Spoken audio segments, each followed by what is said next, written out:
సరిగ్గా October November 2023 సంవత్సరంలో తెలంగాణలోని లక్షలాది మంది యువతని రెచ్చగొట్టి తెలంగాణలో ఆనాడు అప్పుడున్న కేసీఆర్ గారి ప్రభుత్వం మీకు ఉద్యోగాలు ఇవ్వలేదని, నోటిఫికేషన్లు ఇవ్వలేదని, పరీక్షలు సరిగా నిర్వహించలేకపోతున్నదని, అసమర్థ ప్రభుత్వం అని అవాకులు చెవాకులు పేలి తెలంగాణ యువత మనసు ఖరాబు చేసి తమ రాజకీయ నిరుద్యోగాన్ని తీర్చుకోవడానికి ఆనాడు రాహుల్ గాంధీ గారు, అదేవిధంగా రేవంత్ రెడ్డి గారు, ఈ ఇద్దరు రాజకీయ నిరుద్యోగులు కూడా తెలంగాణలోని యువతని, తెలంగాణలోని నిరుద్యోగుల్ని రెచ్చగొట్టి ఆనాడు ఎన్నో రకాల ఆశల వాతావరణాన్ని కల్పించే ప్రయత్నం చేసినారు. పుంకాను పుంకాలుగా పేజీలకు పేజీల నిండా మేము రాగానే 2 లక్షల ఉద్యోగాలు మొదటి సంవత్సరంలోనే మేము నింపుతాము, ప్రభుత్వ ఉద్యోగాలు 2 లక్షల కొలువులు ఇస్తామని చెప్పి పత్రికల్లో full page ads, job calendar అని చెప్పి తేదీలతో సహా ఏ పోస్టుకు ఏ రోజు మేము నోటిఫికేషన్ ఇస్తామని చెప్పి మొత్తం జాబ్ క్యాలెండర్నే నమ్మదగే విధంగా నమ్మబలుకుతూ పుంకాను పుంకాలుగా ఫుల్ పేజ్ యాడ్స్ ఇచ్చినారు. ఈరోజు మొదటి సంవత్సరంలో 2 లక్షల ఉద్యోగాలు ఇస్తామని చెప్పిన కాంగ్రెస్ పార్టీ తమ ఉద్యోగాలు అయితే తెచ్చుకున్నారు. ఇద్దరు రాజకీయ నిరుద్యోగులు, ఒక ఆయననేమో ముఖ్యమంత్రి అయిండు, మరొక ఆయననేమో జాతీయ స్థాయిలో ప్రధాన ప్రతిపక్ష నాయకుడు అయిండు. కానీ తెలంగాణలో ఇస్తానన్న 2 లక్షల ఉద్యోగాలు మాత్రం ఇంతవరకు అతి లేదు, గతి లేదు. ముఖ్యంగా ఒక్క నోటిఫికేషన్ కూడా ఈరోజు వరకు 7 నెలల్లో ప్రభుత్వం ఇవ్వలేదు. ఒక ఉద్యోగం ఇవ్వాలంటే మొదలు నోటిఫికేషన్ ఇవ్వాలి, ఆ తర్వాత పరీక్ష పెట్టాలి, ఆ తర్వాత అవసరమైతే ఇంటర్వ్యూ, ఆ తర్వాత ఎంపిక. కానీ ఈరోజు వరకు ఈ కొత్త ప్రభుత్వం వచ్చిన తర్వాత, కాంగ్రెస్ ప్రభుత్వం వచ్చిన తర్వాత ఒక్కటంటే ఒక్క నోటిఫికేషన్ కానీ, ఒక్కటంటే ఒక జాబ్ కానీ ఇయ్యని మాట వాస్తవం. ఒక్క ఉద్యోగం కూడా ఈరోజు వరకు ఈ ప్రభుత్వం ఇవ్వలేదు. ఇవాళ అశోక్ నగర్లో, దిల్సుఖ్ నగర్లో, అదేవిధంగా ఉస్మానియా యూనివర్సిటీలో పిల్లలు అడుగుతున్నది ఏంది? మీరు చెప్పిన మాటనే కదా, 2 లక్షల ఉద్యోగాల సంగతి ఏంది అని అడుగుతున్నారు. ఒక్క నోటిఫికేషన్ ఎందుకు ఇవ్వలేదని అడుగుతున్నారు. జాబ్ క్యాలెండర్ ఏమైంది అని అడుగుతున్నారు. గ్రూప్ 2, గ్రూప్ 3లో పోస్టులు పెంచుతామన్నారు, దాని సంగతి ఏంది అని అడుగుతున్నారు. మెగా డిఎస్సి అన్నారు కదా మీరు మొదటి క్యాబినెట్లోనే, ఏమైంది మెగా డిఎస్సి? మీరే చెప్తారు కదా 21,000 ఉద్యోగాలు, 50,000 ఉద్యోగాలని, ఏవి మరి డిఎస్సిలోని ఆ ఉద్యోగాలని చెప్పి పిల్లలు అడుగుతుంటే వారి మీద ఈరోజు మీరు మాట్లాడుతున్న విధానం, ఒక ముఖ్యమంత్రి స్థాయిలో ఉండి ఇంత దౌర్భాగ్యంగా, ఇంత దివాలాకోరుతనంతో మాట్లాడిన మొట్టమొదటి ముఖ్యమంత్రి రేవంత్ రెడ్డి. ఎంత నిర్లక్ష్యంగా, నిర్లజ్జగా, అసలు మోతీలాల్ అంటే ఆయనే ఉద్యోగాలే రాస్తలేడు, ఆయన కూడా నిరాహార దీక్ష చేస్తున్నాడని చెప్పి ఇవాళ మోతీలాల్ అనే తమ్ముడిని అవమానించే విధంగా, గ్రూప్స్కు ప్రిపేర్ అవుతున్న తమ్ముడిని అవమానించే విధంగా మాట్లాడడం.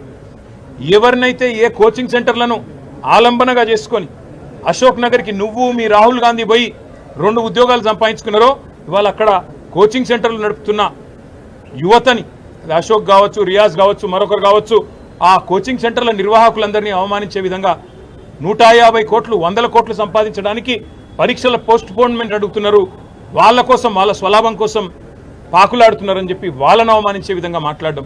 అందుకే ఇవాళ తెలంగాణ యువత బగ్గుమంటున్నది. ఎన్నో ఆశలతో కాంగ్రెస్ ప్రభుత్వం 2 లక్షల ఉద్యోగాలు మొదటి సంవత్సరంలో ఇస్తుందని చెప్పి ఏ యువతనైతే మమ్మల్ని దించి మిమ్మల్ని గద్దెనెక్కించిందో ఈరోజు అదే యువత నిన్ను ప్రశ్నిస్తున్నది. రేవంత్ రెడ్డికి అందుకే చెప్తా ఉన్నాం, 7 నెలలు అయిపోయింది, 8వ నెలలో నీ ప్రభుత్వం అడుగుపెట్టింది. ఈ 8 నెలల్లో ఒక్క నోటిఫికేషన్ ఇవ్వలేదు. మరి మిగతా 4 నెలల్లో ఎట్లా ఇస్తావు 2 లక్షల ఉద్యోగాలకు నోటిఫికేషన్లు? ఎట్లా ఇస్తావు 2 లక్షల ఉద్యోగాలు? జవాబు చెప్పాలని చెప్పి నేను రేవంత్ రెడ్డి గారిని డిమాండ్ చేస్తా ఉన్నా. మిమ్మల్ని వదిలిపెట్టాం, శాసనసభలో నిలదీస్తాం, క్షేత్రంలో నిలదీస్తాం. ఏ పిల్లలనైతే నువ్వు మోసం చేసినావో ఆ పిల్లలకు మేము అండగా ఉంటాం. తప్పకుండా ఆ పిల్లలతో ఐక్యంగా కొట్లాడతాం. ఇది ఏదో 2 రాజకీయ ఉద్యోగాలకు సంబంధించిన పంచాయతీ కాదు, లక్షలాది మంది తెలంగాణ యువతకు వారి భవిష్యత్తుకు సంబంధించిన అంశం. కాబట్టి ముఖ్యమంత్రి గారు ఇకనైనా బేషజాలకు పోకుండా, అనవసరపు ప్రెస్టేజ్కు, ఫాల్స్ ప్రెస్టేజ్ పోకుండా, ఈగోకి పోకుండా అహంకారం తగ్గించుకొని ఇవాళ కండకావరంతో మాట్లాడే విధానాన్ని తగ్గించుకొని ఆ పిల్లలకు క్షమాపణ చెప్పి 2 లక్షల ఉద్యోగాలు ఇస్తానన్న మాట నిలబెట్టుకునే దిశగా వెంటనే నోటిఫికేషన్లు ఇవ్వాలని, వెంటనే ఆ ప్రక్రియ ప్రారంభించాలని వారు డిమాండ్ చేస్తున్న విధంగా గ్రూప్ 2 గ్రూప్ 3లో పోస్టుల సంఖ్య పెంచాలని, అదేవిధంగా డిఎస్సి విషయంలో కూడా మీరే ఏదైతే మాట చెప్పారో ఆ మాటను నిలుపుకోవాలని ఆనాడు మీరే చెప్పారు. ప్రతిపక్ష నాయకుడిగా 21,000 ఉద్యోగాలు ఉన్నాయని చెప్పినారు. అవి కూడా వెంటనే నోటిఫై చేయాలని, అదేవిధంగా గ్రూప్ 1లో కూడా 1:100 నిష్పత్తిలో పిలవాలని మేం పెట్టిన డిమాండ్ కాదు. మీ పార్టీ తరఫున ఆనాడు బట్టి విక్రమార్క గారు నిండు శాసనసభలో పార్టీ ప్రతినిధిగా చేసిన, ఫ్లోర్ లీడర్గా చేసిన డిమాండ్, దాన్ని కూడా నిలుపుకోవాలని చెప్పి తెలంగాణ యువత తరఫున, తెలంగాణ పిల్లల తరఫున ఈ ప్రభుత్వాన్ని, ముఖ్యంగా రేవంత్ రెడ్డి గారిని, తెలంగాణ యువతకు నిన్న మాట్లాడిన దిక్కుమాలిన మాటలకు క్షమాపణ కూడా చెప్పాలని చెప్పి కూడా డిమాండ్ చేస్తూ, సంవత్సరంలో 2 లక్షల ఉద్యోగాలు ఇచ్చే విషయంలో రాబోయే శాసనసభ సమావేశాల్లో కూడా తప్పకుండా చర్చకు పట్టుబడతాం. ప్రభుత్వాన్ని శ్వేతపత్రం ప్రచురించమని డిమాండ్ చేస్తాం. అదేవిధంగా ఒకవేళ వారు కనుక ఒప్పుకోకపోతే తప్పకుండా వాయిదా తీర్మానం ఇచ్చైనా సరే సభను స్తంభింపజేయడానికి కూడా వెనుకాడమని చెప్పి కూడా హెచ్చరిస్తా ఉన్నాం. ఆ రాజకీయ శక్తుల పేర్లు రాహుల్ గాంధీ, రేవంత్ రెడ్డి. అక్టోబర్ నవంబర్లో ఇప్పుడు రేవంత్ రెడ్డి మాట్లాడుతున్నాడు, బక్కా జడ్సన్ గారు దీక్ష చేస్తే ఏ ఉద్యోగ కోసం ఆయన దీక్ష చేస్తున్నాడు అన్నాడు. మరి గాంధీ భవన్లో 2023 సంవత్సరంలో రేవంత్ రెడ్డి గారు కూడా దీక్ష చేసిండు. ఏ ఉద్యోగం కోసం దీక్ష చేసిండు? ఏ పరీక్ష రాస్తున్నాడు రేవంత్ రెడ్డి అని చెప్పి దీక్ష చేసిండు? ఏ పరీక్ష రాస్తున్నాడు అని చెప్పి మరి ఈరోజు రాహుల్ గాంధీ అశోక్ నగర్కి వచ్చిండు. ఇవాళ అశోక్ నగర్లో ఉండే సన్నాసులని మాట్లాడుతున్నాడు. మరి మీ రాహుల్ గాంధీ గారు అశోక్ నగర్కి వచ్చినారు, నువ్వు వచ్చినావు అశోక్ నగర్కి, మీ నాయకులందరూ ఆ కోచింగ్ సెంటర్లో చుట్టే తిరిగినారు, మధు యాష్కి గారు ఇతరులు. ఎవరు సన్నాసులు, ఎవరి గురించి మాట్లాడుతున్నావో ఆలోచించుకొని మాట్లాడితే బాగుంటుంది. ఇది ఇప్పుడు 4.5 ఏళ్ళు ఏ ఎలక్షన్ కూడా లేవు. ఈ 4.5 ఏళ్ళు ఎలక్షన్లు లేనప్పుడు మాకేమి రాజకీయ ప్రేరితమైన ఉద్యమాలు కానీ వాళ్ళని రెచ్చగొట్టాల్సిన అవసరం కానీ లేదు. మీరిచ్చిన మాట మీరు నిలుపుకుంటలేరు కాబట్టే ఇవాళ పిల్లలు రోడ్డు ఎక్కుతున్నారు. అర్ధరాత్రి నిన్న 4 దాకా పిల్లలు అశోక్ నగర్లో, దిల్సుఖ్ నగర్లో ఆందోళన చేసిన మాట వాస్తవం కాదా? ఉస్మానియాలో వాళ్ళని ఇవాళ గొడ్లను ఈడ్చుకపోతూ ఇవాళ అరెస్టులు చేస్తున్న మాట వాస్తవం కాదా? 6 నెలల లోపలనే ప్రజాపాలన అంటే ఎమర్జెన్సీని తలపించే విధంగా ఇవాళ పిల్లలు బాధపడుతున్న మాట వాస్తవం కాదా? వాటికి సమాధానం చెప్పే సత్తా లేక ఇవాళ నోటికొచ్చినట్టు వాగడం కాదు ముఖ్యమంత్రి గారు.